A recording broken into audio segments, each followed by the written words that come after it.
No niin, nyt meillä on Puttiliigan kestomenestyjän Emil Simppa Simperin testinurkkaus. Emil on ottanut noit vähän ylipakaan puoleisia midareita testiin ja nyt hänellä on ehkä joku pikku arvio meille tietämättömille, että miten esimerkiksi pyramidi vertaantuu Metodiin, Rocky X3 ja Rocky 3.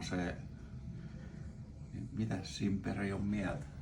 No, testien perusteella hommahan on näin, että pyramidi jakaa metametodin kanssa kyllä ykkössiä, eli nämä on kutakuinkin yhtä vakaita, Fedin kanssa ehkä pientä eroavaisuutta, mutta suhteessa sitten normimetodiin, Rocky X3 sekä 4X ja 2X Rocky 3, niin on melko selkeästi kuitenkin ylivakaampi. Rocky 3 lähestulkoon ihan luotisuoria ja Rocky X3 ja metodi niin vakaakkoja, mutta huomattavasti vakaampihan tämä on.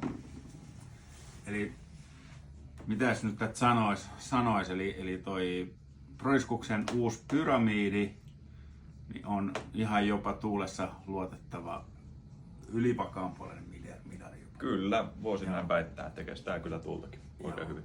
Suoriin heittoihin niin pitää pari kertaa sunkin mopoautolla peruuttaa yli. Todennäköisesti näin. Joo. Mitäs sä vielä vertailet näitä kahta sitten? No, sanoisin, että metodi ehkä pikkusen, aavistuksen liidokkaampi, mutta pyramidi omaa sitten ehkä vähän aggressiivisemman feidin puolestaan.